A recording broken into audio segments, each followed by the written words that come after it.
আমি এক জায়গায় গেছি ওয়াজ মাহফিলে, এক বাপ তার পাগল সন্তান লয়ে আইছে আমার কাছে যে হুজুর ওরে একটু ফু দিয়া দেন, পানি পরে দেন, দোয়া করে দেন। আলিমুল আমার কাছে দোয়া চায় না, তো আমার কাছে নিয়ে আসছে। আমার কাছে আনলে আমিও ওরে কোলে নিবেল গা একটু টান দিছি। আমি টানটা দিছি আর আমারে তো নাকে মুখে কয়েকটা বসায় দিছে, ঘুষি টুসি কিছু বসায় দিছি। এই যে কিল ঘুষিগুলা খাইলাম। ওর বাবা শর্মিন্দা হয়ে গেছে, হায় রে হুজুরের ফুনিতে আইসা হুজুরে কিলগুতি লাত্তি খাওয়াইলাম, শরম পায়া নিজের বাচ্চাটাকে বাসায় লয়ে গেছে। আবার সে তাড়াহুড়া করে আবার আসছে, একা একা আইসা আমার হাত ধরছে। হাত ধরে আমাকে বলে হুজুর বাচ্চাটাকে আপনাকে দিয়া ফু দেওয়াইতে চাইছিলাম, কিন্তু ও কিনা আপনাকে অসম্মান করে ফেললো, আমি শরম পেয়েছি, আপনি আমার বাচ্চাটাকে মাফ করে দিন, আমাকেও মাফ করে দিন। আমি তাকে বললাম আপনারা আমি মাফ করুম কি, আপনার ছেলেরা আমি মাফ করুম কি, আমি মাফ না করলে কি আল্লাহ ওরে মাফ করে দিয়ে বয়ে রয়েছে। ও যদি কোনো ফরজ তরক করে ওর হিসাব নাই, কারণ পাগলির আল্লাহর আদালতে কোনো হিসাব নাই। এমন একটা সন্তান যেটা আপনার জন্য পরীক্ষা, তার কানে মুখ লাগায় আমি বললাম সন্তানটারে বোঝা মনে কইরেন না, সন্তানটাকে ধৈর্য সহ পাইলেন। এই যে আল্লাহর দেয়া এ আমানত পালার পুরস্কার হিসেবে ও যখন জান্নাতে যাবে আপনাকে সাথে নিয়ে জান্নাতে যাবে। ওর তো বুঝ নাই।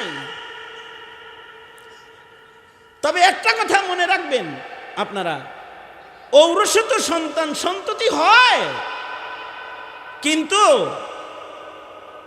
নাস্তিক মুরতাদ বেঈমান সন্তানের চাইতে পাগল সন্তান অনেক ভালো, অনেক ভালো।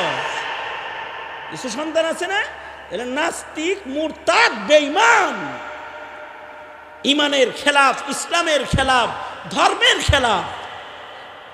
এই রকম ভ্রষ্ট পথভ্রষ্ট সন্তান সন্ততির চাইতে পাগল সন্তানের দাম অনেক বেশি, কারণ এই সন্তানগুলা হবে মা বাবার জান্নাতে যাওয়ার উসিলা। আর যেটা নাস্তিক মুরতাদ, এটা হয়ে যাইব মা বাবার দোজখে যাওয়ার কারণ। সন্তানকে যদি সুপথে পরিচালিত করে না থাকে, তাহলে সন্তানের কারণে আদালতে কিবরিয়াতে আসামি হয়ে দাঁড়ায় যায়। একটা মানুষ তার জীবনে 5 ধরনের হায়াত পায়। কয় ধরনের হায়াত? 5 ধরনের হায়াত। হায়াতের অর্থাৎ হায়াতের 5টা স্তর, 5 ধরনের হায়াত মানুষের। তবে সবাই 5 ধরনের হায়াত পায় না। যারা মায়ের পেটের হায়াতের সাথে দুনিয়ার হায়াতও যুক্ত হয় যাদের, তাদের হায়াত আরও 3টা স্তর সামনে আসে। মানুষের হায়াতের প্রথম স্তর হইল মায়ের গর্ভের হায়াত, যেটা মায়ের পেটে অবস্থানকালীন সময়ে মানুষের হায়াত, এটা হায়াতের প্রথম ধাপ, 5টা ধাপ। এই প্রথম ধাপে অনেকের মৃত্যু মায়ের পেটেই ঘটে যায়, তার আর দুনিয়াতে এসে দুনিয়ার সদস্য হওয়ার সুযোগ হয় না, দুনিয়াতে সে মৃত বের হয়। যারা মৃত বের হয়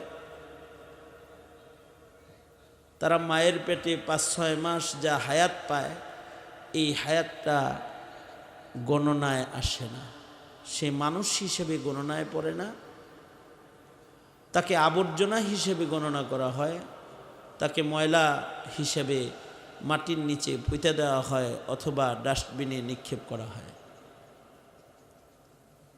কিন্তু যদি মায়ের পেট থেকে সে দুনিয়ার আলমে দুনিয়া, এই দুনিয়ায় জীবিত অংশগ্রহণকারী হয় এবং যদি সামান্য কান্নার আওয়াজও তার দুনিয়াতে পাওয়া যায় এবং দুনিয়ার সদস্য হিসেবে যদি সে প্রমাণিত হয় কান্নার মাধ্যমে, তো সে সামনে আরও কয়েকটা হায়াতের মালিক হয়। মায়ের পেটে কে কতদিন থাকবে এটা নির্ধারণকারী, নির্বাচনকারী কে? জোরে আওয়াজ করে বলেন। কেউ 5 মাস থাকে, কেউ 6 মাস, কেউ 7 মাস, কেউ চোখ ফুটার আগে হয়ে যায়। সে বেশি ছোট অবস্থায় জন্ম নেওয়ার কারণে জন্মের সাথে সাথে মরে যায়, অথবা 7 মাস পরে জন্মাইছে একেবারে পিচ্চি জন্মায়, 8 মাস পরে জন্মাইছে, 9 মাস পরে সে দুনিয়ায় আসছে, কেউ 10 মাস পূরণ করে মায়ের পেট থেকে বাইর হয়। এই যে মার পেটে একটি হায়াত বান্দা পায়, এই হায়াতের নির্বাচন নির্ধারণ কি ডাক্তার করে না আল্লাহ করে? জোরে আওয়াজ করে বলেন, কে করে? আল্লাহ করে। নিজের ইচ্ছায়, মা বাবার ইচ্ছায় না, যখন আল্লাহ নির্ধারণ করেন তখন তার বের হওয়ার সময় হয়ে গেলে তাকে বের করা হয়। এই পৃথিবীতে কিছু ঘটনা এমনও ঘটেছে মায়ের পেটে লম্বা সময় ছিল, যেমন ইমামে শাফিঈ রহমতুল্লাহ আলাই মায়ের পেটে 2 বছর ছিল। সুবহানাল্লাহ, আগামীকাল বললেন, কারণ আপনাদের চেনা জানা 2-4 জন আরও তো 2 বছর ছিল, আছে না 2-4 জন? নাই, তাই সুবহানাল্লাহ কইলেন না কে? তাহলে আমি আবার বলি, একটা আশ্চর্য খবর শুনলেন, সুবহানাল্লাহ বলেন, আগেই বলেন না, আমি খবরটা আবার বলি। যেমন মায়ের পেটে হযরত ইমাম শাফিঈ রহমতুল্লাহ আলাই 2 বছর ছিলেন। আর একটা সুবহানাল্লাহ বলার জায়গা, স্পেস আপনাদেরকে তৈরি করে দিই, সেটা হলো কিলা, বলা হয় যে মায়ের পেটে ইমাম শাফির 2টা দাঁতও জ্বালাই গেছিল। আচ্ছা, এই যে একজন মানুষ মায়ের পেটে 2 বছর রইল, রাখলো কে? এই হায়াতটা কিন্তু দুনিয়ার সাথে কাস্টিং না, এটা আলাদা একটা হায়াত। তবে এই হায়াত মূল্যায়িত হবে কখন? দুনিয়ায় জীবিতভাবে আগমন করবে যখন তখন। বুঝছেন তো? ফিকহি মাসালা হইল, সন্তান জন্মের পরে যদি তার কান্নার আওয়াজ পাওয়া যায় তাহলে সে পৃথিবীর সদস্য হিসেবে গণিত হয়। সে এবার দুনিয়ার আদম শুমারিতে তাকে শুমার করা হয়। এ কারণে যেই বাচ্চাগুলার কান্নার আওয়াজ পাওয়া যায় তাদের একটা নাম রাখা হয়, মরে গেলেও তাদের নাম রাখা হয়। শুধু নাম রাখা হয় না, তাদের জানাজা হয়, তাদেরকে ওযু গোসল করানো হয়, তাদেরকে কাফনানো হয়। ছেলে বাচ্চা হলে 3 কাপড় দেওয়া হয়, মেয়ে বাচ্চা হলে 5 কাফন দেওয়া হয়। এবং সে পৃথিবীর সদস্য, সমাজের সদস্য হিসেবে গণিত। এই কারণেই সামাজিক হক আদায় করার জন্য মানুষদেরকে তার জানাজার নামাজও আদায় করতে হয়। এই বাচ্চাটার জানাজা হয় এবং তাকে বরজখের সদস্য হিসেবেও গণনা করা হয়। বরজখের জগৎ, একটা বললাম মার পেটের জগৎ, আরেকটা হলো দুনিয়ার জগৎ, আরেকটা হলো কবরের জগৎ, বরজখের জগৎ। তাকে বরজখের সদস্য হিসেবেও গণনা করা হয়। তাকে সুন্নত তরিকায় কেবলামুখী তাকে কবর খনন করে তাকে দাফন সম্পন্ন করা হয়। এই যে হায়াতগুলো সে পেল, সামনে যে আরো হায়াত আছে সেটাও পাবে। সেটা হলো ইসরাফিলের বাঁশি বাজার মাধ্যমে আরেকটা হায়াত মানুষের শুরু হবে। সেটা হলো আলমে আখিরাতের বিচার দিবসের হায়াত। বিচার দিবসের হায়াত কেমন হবে?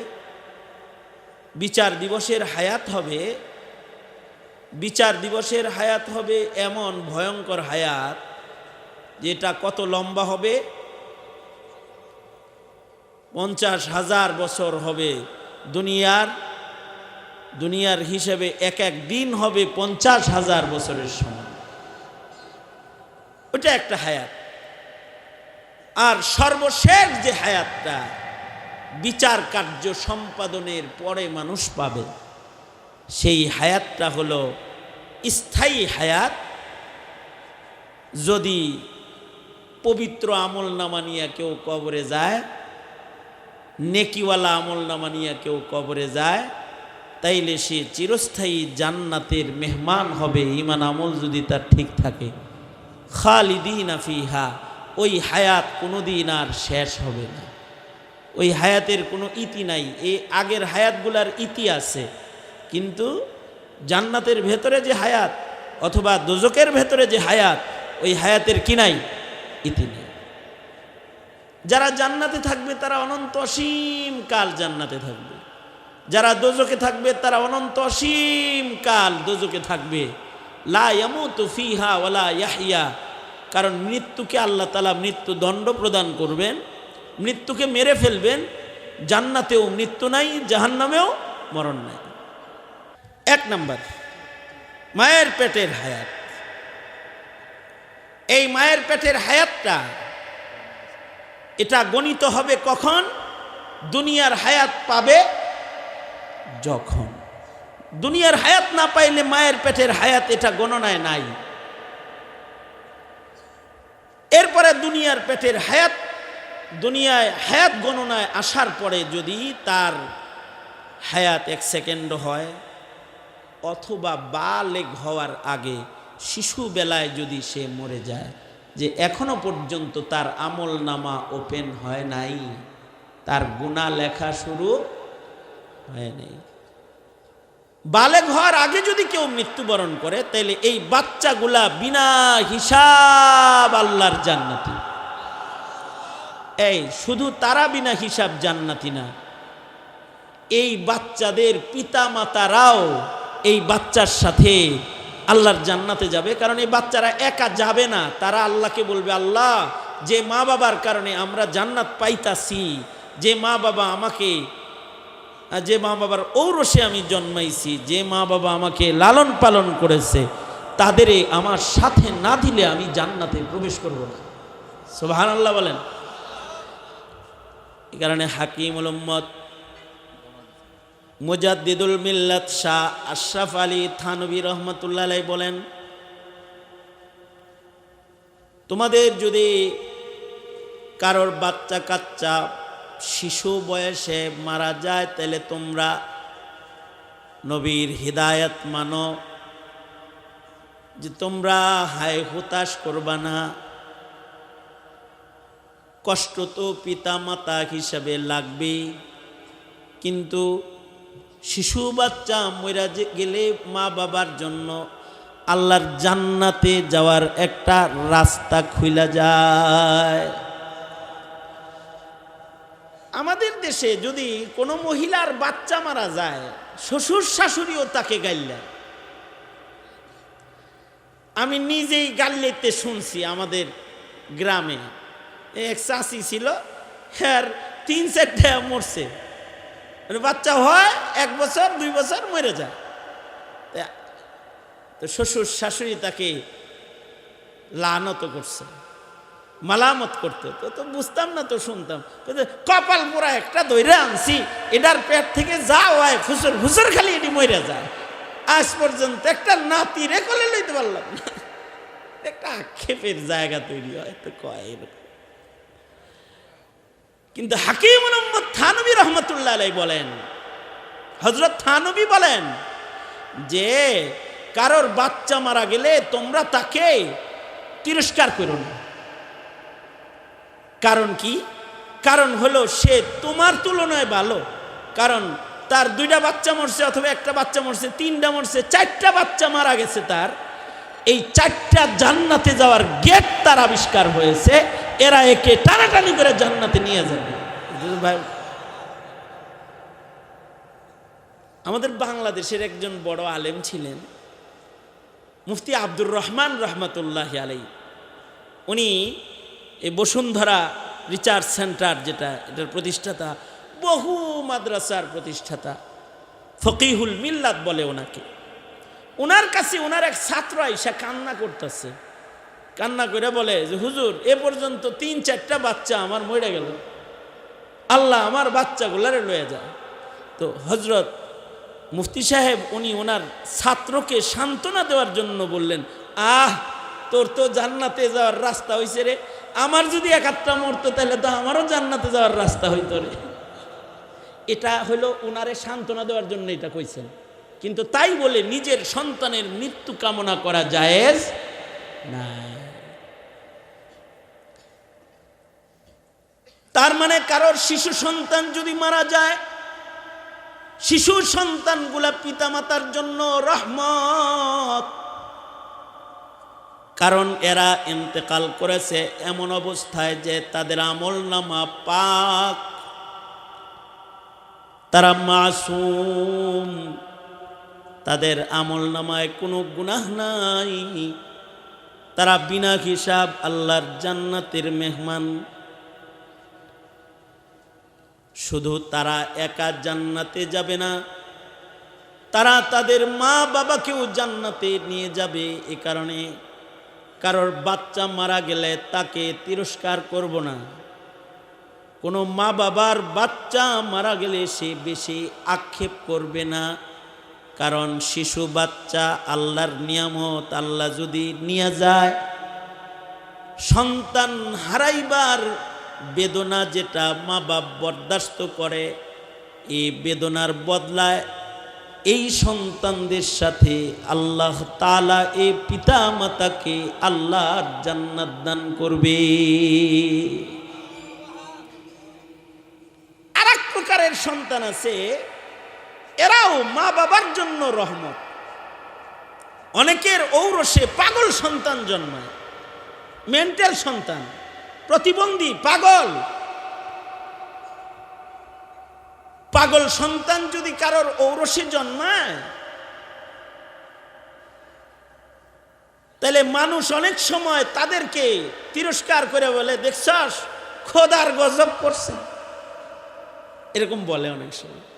মানে হের দুশ্মন যারা আছে হেরা খুশি হয়, জালে জলে কিরম লাগে দেখ না। এমনকি কোনো তিরস্কার তাকে করা যাবে না, কারণ প্রতিবন্ধী পাগল সন্তান যারা, পাগলের তো ইবাদত নাই। যেই সন্তানটা পাগল জন্মাইছে ওই সন্তানটার শরীয়তের বাধ্যবাধকতা নাই। আপনার আমার নামাজ পড়া ফরজ, আপনার আমার রোজা রাখা ফরজ, আপনার আমার হজ যাকাত ফরজ। পাগলের এগুলো একটাও ফরজও নাই, ওর কোনো শরীয়তই নাই।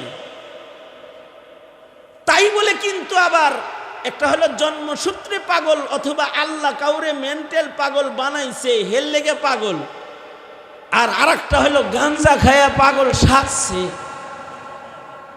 তালা ঝুলাইছে, শিকল ঝুলাইছে, শট জট পাগলের ভাব ধরছে, আর কয় আমরা পাগল। যারা নিজেদেরকে পাগল সাজায় এরা মুরতাদ হয়ে যায়। তারা মনে করে আমরা পাগল হইছি, আমাদের ইবাদত নাই। এইগুলার ঈমান নষ্ট হয়ে যায়, মুরতাদ হয়ে যায়। এজন্যে আউল বাউল যারা, এরা ঈমান বিচ্ছিন্ন মুরতাদের কাফেলায় এরা যোগদান করে। বুঝেন নাই কথাটা? কারণ পাগল সন্তান হয়ে গেল, এটা গাঞ্জা খেয়ে পাগল হয় নাই, অথবা চট দিয়ে পাগল হয় নাই, জন্মসূত্রে এটা পাগল। তাহলে মা বাবা সবর করবে, এটা আজমাইশ, এটা মা বাবার জন্য ইমতিহান। আমাদের এই হাউজিংয়েও এমন কিছু প্রতিবন্ধী বাচ্চা লালন পালনকারী মা বাপ আছে, আমি চিনি। এই সন্তানগুলা এই মা বাবার জন্য রহমত।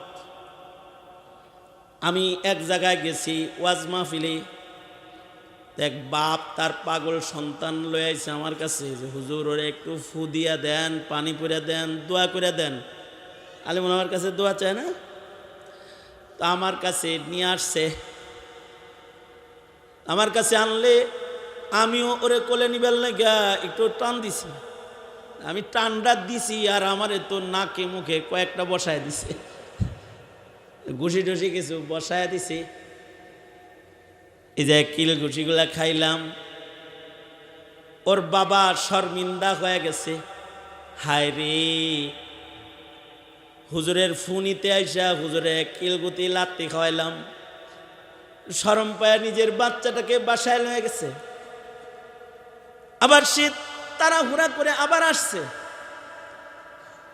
একা একা আইসা আমার হাত ধরছে, হাত ধরে আমাকে বলে, হুজুর বাচ্চাটাকে আপনাকে দিয়া ফু দেওয়াইতে চাইছিলাম, কিন্তু ও কিনা আপনাকে অসম্মান করে ফেললো, আমি শরম পেয়েছি, আপনি আমার বাচ্চাটাকে মাফ করে দিন, আমাকেও মাফ করে দিন। আমি তাকে বললাম, আপনারা আমি মাফ করুন কি, আপনার ছেলেরা আমি মাফ করুন কি, আমি মাফ না করলে কি আল্লাহ ওরে মাফ করে দিয়ে বয়ে রয়েছে। ও যদি কোনো ফরজ তরকও করে ওর হিসাব নাই, কারণ পাগলির আল্লাহর আদালতে কোনো হিসাব নাই। এমন একটা সন্তান যেটা আপনার জন্য পরীক্ষা, তার কানে মুখ লাগায় আমি বললাম, সন্তানটারে বোঝা মনে কইরেন না, সন্তানটাকে ধৈর্য সহ পাইলেন, এই যে আল্লাহর দেয়া এ আমানত পালার পুরস্কার হিসেবে ও যখন জান্নাতে যাবে আপনাকে সাথে নিয়ে জান্নাতে যাবে। ওর তো বুঝ নাই। তবে একটা কথা মনে রাখবেন আপনারা, ঔরসে তো সন্তান সন্ততি হয়, কিন্তু নাস্তিক মুরতাদ বেঈমান সন্তানের চাইতে পাগল সন্তান অনেক ভালো, অনেক ভালো। কিছু সন্তান আছে না, এরা নাস্তিক মুরতাদ বেঈমান, ইমানের খেলাফ, ইসলামের খেলাফ, ধর্মের খেলাফ, এই রকম ভ্রষ্ট পথভ্রষ্ট সন্তান সন্ততির চাইতে পাগল সন্তানের দাম অনেক বেশি। কারণ এই সন্তানগুলা হবে মা বাবার জান্নাতে যাওয়ার উসিলা, আর যেটা নাস্তিক মুরতাদ এটা হয়ে যাইব মা বাবার দোজখে যাওয়ার কারণ। সন্তানকে যদি সুপথে পরিচালিত করে না থাকে, তাহলে সন্তানের কারণে আদালতে কিবরিয়াতে আসামি হয়ে দাঁড়ায় যায়। এ কারণে আল্লাহর কাছে দোয়া করা, কি দোয়া করতে হবে? হে আল্লাহ, আমাকে কোনো দুষ্ট সন্তান দিয়েন না, ভ্রষ্ট সন্তান দিয়েন না, অথবা এমন সন্তান, পাগল সন্তান যেটা লালন পালন করা আমার কষ্ট, এমন কোনো বুঝা সন্তান আমাকে দিয়েন না। এই সবগুলো দোয়া একসাথে কেমনে করব? নবীজি নিজেই আবার দোয়া শিখাইছে আমাদের। আমার সাথে দোয়াটা একবার হলো পড়েন, বলেন আল্লাহুম্মা, আরো জোরে করে বলেন আল্লাহুম্মা ইন্নী আউযু বিকা মিন ওয়ালাদিন ইয়াকুনু আলাইয়া ওয়াবালা। আল্লাহুম্মা ইন্নী আউযু বিকা মিন ওয়ালাদিন ইয়াকুনু আলাইয়া ওয়াবালা। যদি আরবিতে না কইতে পারেন তো বাংলায় কইবেন, আল্লাহ এমন কোন সন্তান আমারে দিও না যে সন্তান দুনিয়া ও আখিরাতে আমার জন্য বোঝা হয়ে যাবে। কারণ সন্তান হইলেই লাভ না, সুসন্তান ঔরসে হইলে লাভ। এইটা আল্লাহর কাছে প্রতিনিয়ত দোয়ার মাধ্যমে চাইতে থাকে। তবে দুই প্রকারের সন্তান আল্লাহর কাছে নাম নিয়ে নিয়ে চাওয়া, এটা চালাক মানুষের কাজ। আগের জমানার মানুষ সন্তান চাইতো কেমনে? সন্তান চাইতো ডাইরেক্ট। তখন তো নবী পাঠানোর দরওয়াজা খোলা ছিল। এ কারণেই আমাদের বাবা ইব্রাহিম আলাইহিস সালাম কাবা ঘরের দেয়াল যখন উঠাইছেন তখন দোয়া কইরা সন্তান চাইছে আল্লাহর কাছে, রব্বানা বা'আস ফীহিম রাসূলান, ওগো আল্লাহ ওই সেই রাসূলটা যিনি শেষ নবী হবে, যিনি দুনিয়ার শ্রেষ্ঠ মানুষ হবে, নবীদের সর্দার হবে, ওই সন্তানটা আল্লাহ আপনি আমার ইসমাইলের বংশে দিয়ে দিন। আল্লাহু আকবার বলেন। এর দায়িত্ব চাইছে, কারণ তখন নবী পাঠানোর দরওয়াজা খোলা ছিল। এখন কিন্তু আর নবী আসবে না। আমাদের নবী শেষ নবী। আমাদের নবীর পরে কিয়ামত পর্যন্ত আর কোনো নবী নাই। আল্লাহর রাসূল বলেন, আনা খাতামুন নাবিয়্যিন লা নাবিয়্যা বা'দি। আল্লাহর রাসূল বলেন, আমি শেষ নবী, কিয়ামত পর্যন্ত আর কোনো নবীর আগমন ঘটবে না। তাহলে নবী আর আসবে না। তবে এর ফাঁকে আর একটা কথা, কেউ যদি নবী দাবি করে তাহলে সে কি? জোরে বলেন, আওয়াজ করে বলেন, আরো জোরে করে বলেন। এই যে এটা যেমন নিজে শিখছেন, নিজের শিশু বাচ্চাদেরকেও শিখাবেন, কিয়ামত পর্যন্ত আর কোনো নবী নাই। শেষ নবী মুহাম্মাদুর রাসূলুল্লাহ সাল্লাল্লাহু আলাইহি ওয়াসাল্লাম। আমি যখন জেলখানায় ছিলাম, যে জেলে যাওয়ার আগে মামলা তো 11টা, আমার 11 মামলার রিমান্ড ছিল 22 দিন মাত্র। 22 দিন হলো রিমান্ড। এই 22 দিনের রিমান্ডে কত পুলিশের কত ধরনের প্রশ্ন যে আমার শুনতে হয়েছে। তার ভিতরে সবচেয়ে আশ্চর্য মঙ্গল গ্রহের একটা প্রশ্ন। এটা দুনিয়ার কোনো মুসলমানের প্রশ্ন এরকম হইতে পারে, এটা আমার কল্পনায় আসে না। এক পুলিশ, 2 বল্টওয়ালা পুলিশ, সে আমাকে বলে কি, হুজুর কাদিয়ানিরা কি আসলেই কাফের? নাউজুবিল্লাহ, জোরে করে বলেন নাউজুবিল্লাহ। কি বলছে? কাদিয়ানিরা কি আসলেই কাফের? আমি বললাম, আপনার কি এই কথাটা আপনি যে বলছেন, এটা আমি বলার আগে, আমি এর উত্তর দেওয়ার আগে আপনি তাড়াতাড়ি, কারণ মরণ কখন কারো বলা যায় না, আপনি তাড়াতাড়ি বলেন মুখ দিয়া যে কাদিয়ানি কাফের, তাছাড়া আপনার ইমান নষ্ট হয়ে যাবে। কিন্তু আমারে রিমান্ড করবো কি? হ্যাঁ রে, যখন আমি এমনি ধরছি, হে কয় কাদিয়ানি কাফের কাফের কাফের।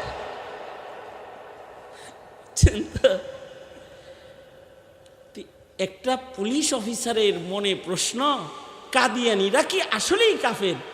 এই প্রশ্নটা কখন জন্ম হয়েছে?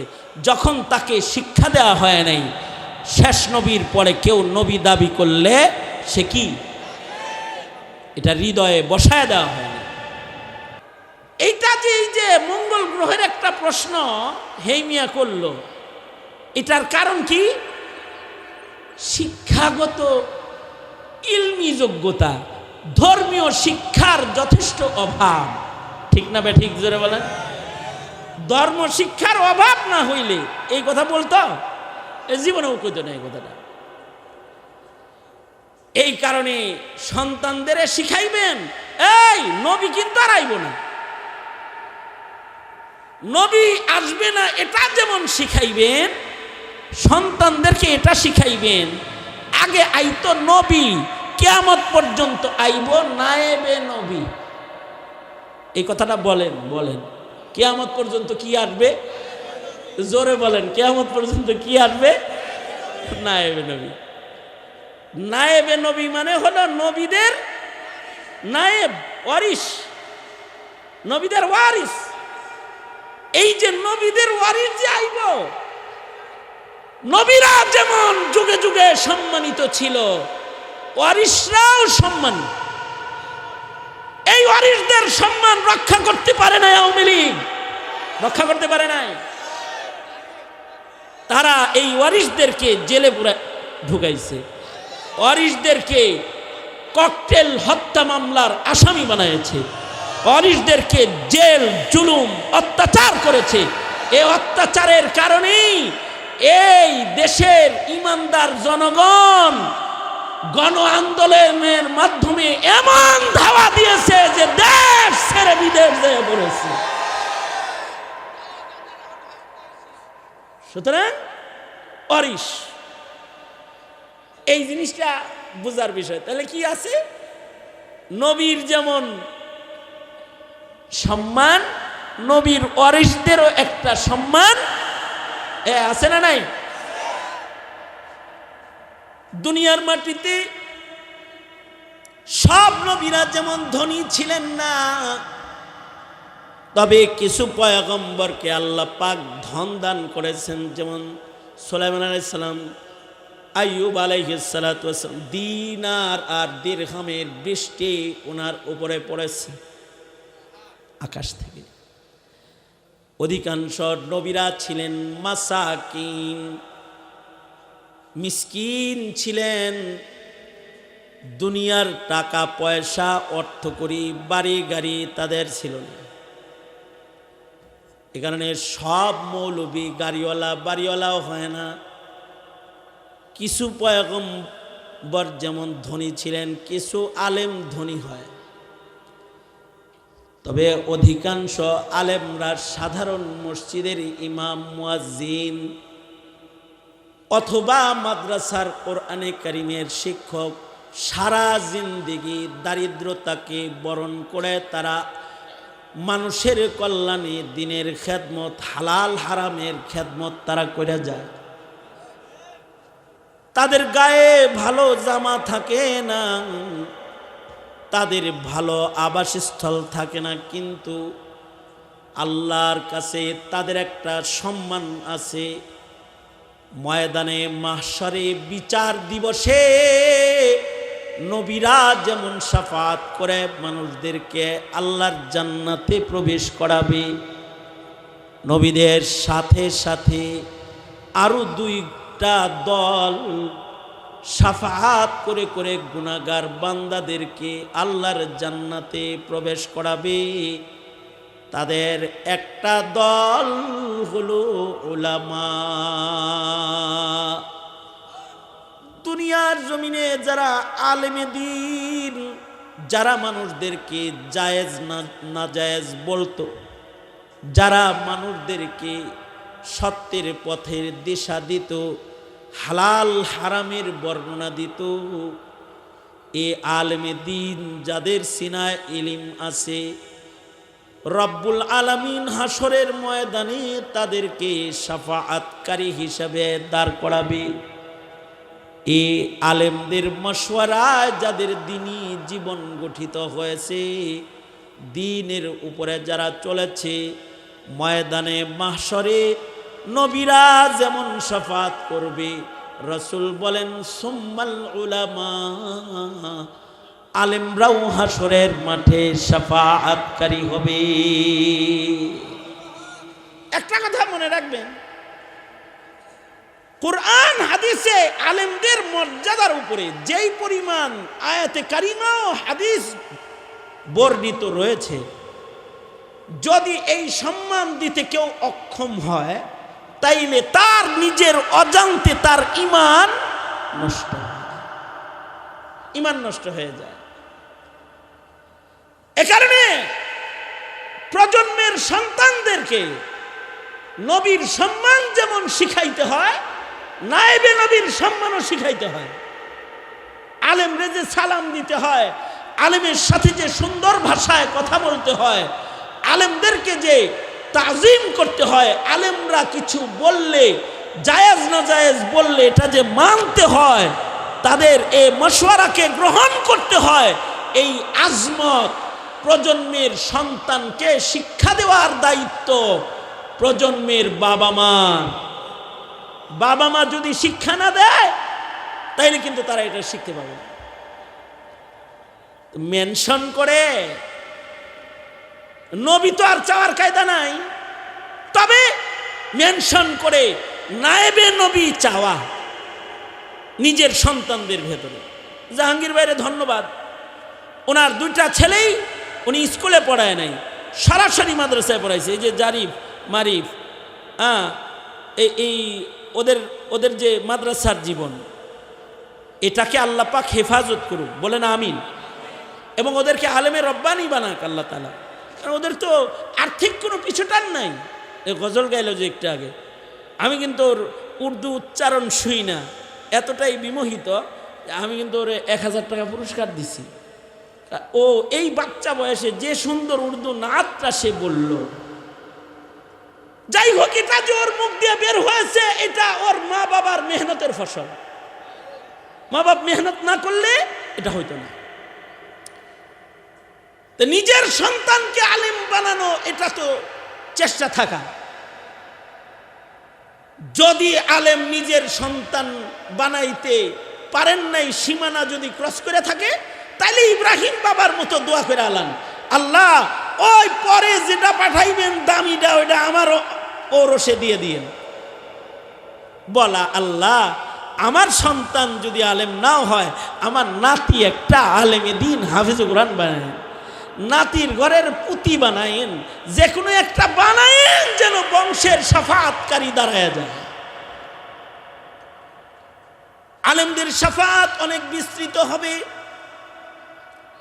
নবীদের শাফাআত যেমন বিস্তৃত, নবীরা যেমন উম্মতদেরকে শাফাআত করবে, আলেমদের শাফাআতটাও ওইরকম বিস্তৃত হবে। মাসাইল জানছে আলেমের মাধ্যমে, দিনী কাজ করছে আলেমের মাধ্যমে, ভালো মশওয়ারা নিছে আলেমের মাধ্যমে, ইমান আকিদার কথা শুনছে আলেমের মাধ্যমে। এগুলো তার আলেমের সাথে সম্পর্কের জ্বর হিসাবে ময়দানে মাহশরে দলিল হিসাবে পেশ হবে। আর উলামাদের সাথে সম্পর্ক প্রমাণ হলে সে শাফাআত পাবে। সর্বনিম্ন যে হাফেজগুলার মাথায় পাগড়ি পেঁচাইলাম, খুলনার একটা ছেলের মাথায় পাগড়ি পেঁচাইছি, ওর 9 বছরও হয়নি। এই যে হাফিজুল কোরআন বাচ্চাগুলা আছে, 30 পারা কোরআন যাদের সিনার মধ্যে প্রবেশ করেছে, হাসরের মাঠে ওদের একটা দাম মহান রব্বুল আলামিন দান করবেন। প্রত্যেকটা হাফিজুল কোরআন কমপক্ষে 10 জন এমন মানুষকে শাফাআত করে আল্লাহর জান্নাতে প্রবেশ করাবে, যাদের প্রত্যেকের পরে দোজখের আগুন ওয়াজিব হয়ে গিয়েছিল তাদের পাপের কারণে। কুল্লুহুম কাদ ওয়াজাবাত লাহুন্না। আমি এজন্য আমার দোস্তরে মাঝে মাঝে কই, দোস্ত আপনি তো হাফেজে কোরআন, আমি তো আর হাফেজ না, আমার শাফাআত করেন। দোস্ত যখন কোরআন তেলাওয়াত করে তখন তো মনে হয় যে হারাম শরীফের ইমামের পিছনে নামাজ পড়তেছি। আল্লামা হাসান জামিল সাহেবের আগমন, এইবার আপনাদের ফজর পর্যন্ত যাওয়ার একটা লাইন হইছে। কারণ আমারও যদি কিছু সময় চলে আর দোস্ত যদি ধরে তাহলে ফজর হয়ে যাবে। যাই হোক, আপনারা ভয় পায়েন না, ফজর পর্যন্ত যাওয়ার কোনো সম্ভাবনা নাই, তাড়াতাড়ি শেষ হবে ইনশাআল্লাহ। জাহাঙ্গীর ভাই, জাহাঙ্গীর ভাই আর কত দূর? হ্যাঁ, মাশাআল্লাহ। শোনেন, এই আমার কথা শেষ, এবার আমি বসবো, দোস্ত কিছু বলবেন, কারণ দাওয়াতি মেহমান তো সবাই, কিছু কিছু বাদ রয়েছে। আমি যেটা বলতেছিলাম সেটা হলো এই, তাইলে মেনশন করে আল্লাহর কাছে নিজের ওরসে যদি আলেম নাও পান, তাইলে পরের এডিশনে আলেম চান, পরের জেনারেশন যেটা আসবে ওইটার ভেতরে আলেম চান। কিন্তু আমাদের দ্বীনি মেজাজ এত নষ্ট ভ্রষ্ট যে আমাদের সেকেন্ড প্রজন্ম, থার্ড প্রজন্ম, ফোর্থ প্রজন্ম যেটা আসতেছে, এগুলো আলেম হওয়া তো দূরের কথা, নাস্তিক হওয়ার ব্যবস্থা করেছে মুসলমান দেশের সরকারেরা, নাস্তিক হওয়ার ব্যবস্থা করেছে, ধর্মীয় শিক্ষার কবর রচনা করে ফেলেছে। এরা জায়েজ নাজায়েজ বুঝবে, এই বুঝটুকুন এগুন নাই। এরা ব্লগারের খাতায় নাম লেখাইতেছে, এরা নাস্তিক মুরতাদ বেঈমানদের পিছনে ছুটে বেড়ায়, আর আলেমদেরকে তারা তিরস্কার করা শিখেছে। জালেমদেরকে তিরস্কার করলে, অবমূল্যায়ন করলে কি হয় শেখ হাসিনার কাছ থেকে একটু শিখালও। হ্যাঁ, এটা যদি না শিখো তাহলে পস্তাবা। তো মহতারাম হাজিরিন, তাহলে কি বললাম আমি? যে প্রজন্মের মধ্যে আলেম চাইব ইনশাআল্লাহ। বলেন আর একটা জিনিস চাইবেন প্রজন্মে, সেটা হলো শহীদ চাইবেন। কারণ কি? কারণ হলো মরব দুনিয়ার জন্য হাজার হাজার, দিনের জন্য মরার মানুষ কম, ধর্মের জন্য মরার মানুষ কম। ধর্মের জন্য যারা মৃত্যুবরণ করবে, যারা শহীদ হবে, যারা দেশের জন্য জীবন দিবে, এ শহীদ শরীফ উসমান হাদি জুলুমের বিরুদ্ধে কথা বলে বলে জীবন দিয়ে দিছে। এদেশের বিচার ব্যবস্থার উন্নতি চেয়েছে, স্বাধীন সার্বভৌম মানুষের অধিকারের কথা বলেছে। এই জালিম শেখ হাসিনার পতন ঘটাতে জুলাই আন্দোলনে বিপ্লবে আবু সাইদরা শহীদ হয়েছে, শাপলা চত্বরে আলেমরা রক্ত দিয়েছে, শহীদ হয়েছে। মুদির মতো কসাই বাংলাদেশের মাটি নাপাক না করুক এটা চেয়ে এদেশের তৌহিদি জনতা রাজপথে জীবন দিয়েছে, জীবন দান করেছে, এরা শহীদ। এই রকম শহীদ সন্তান জগতে দামি না, খালি আখেরাতেও দামি, শাফাআতকারী হিসেবে আল্লাহর জান্নাতে প্রবেশ করে।